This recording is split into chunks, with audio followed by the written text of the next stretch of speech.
Hi friends, welcome to my channel. நம்ம இன்றைக்கி பாண்டியன் ஸ்டோர்ஸில் இன்றைய எபிசோடை பார்க்கலாம். மயங்கி விழுந்த பாண்டியனை தண்ணி தெளித்து ஒரு வழியாக கண்ணு முழிக்க வைக்கிறாங்க. பசங்களும் மருமகளும் இந்த டைமில் பாண்டியனுக்கும் கோமதிக்கும் ரொம்ப சப்போர்ட்டாகவே இருக்காங்க. தகச்சவை நின்றுட்டு இருந்த கோமதி கிட்ட அரசி போய் அம்மானு கூப்பிட சட்டு சட்டுன்னு அடித்து வெளுத்துடுறாங்க. மருமகள் தான் அவங்கள பிடிச்சி இழுத்து அரசியை காப்பாற்றுறாங்க. அத்தை, மயிலு தான் அத்தை பொம்பளை பிள்ளைய கை நீட்டி அடிக்காதீங்கன்ட்டு சொல்கிறாங்க. பொம்பளை பிள்ளை செய்கிற காரியத்தையே அவள் செஞ்சுருக்கான்னு இன்னும் அதிகமாக அடிக்கிறாங்க கோமதி. அந்த சகுனி சுகன்யா எல்லாத்தையும் பேசாமல் பார்த்துக்கிட்டு நிற்கிது. வீட்டில் எல்லாரும் உனக்கு வேறு ஆளை கிடைக்கலையா, இந்த ரவுடி பை தான் உனக்கு கிடைச்சானான்னு சொல்லி அரசியை திட்டுறாங்க.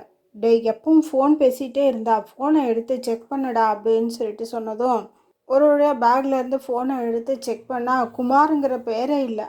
அப்புறம் அவனோட பேர் குமுதான்னு சேவ் பண்ணியிருக்கிறத சரவணன் கண்டுபிடிச்சல, அதுக்கும் அரசியை செம்மையாக சாத்துறாங்க கோமதி.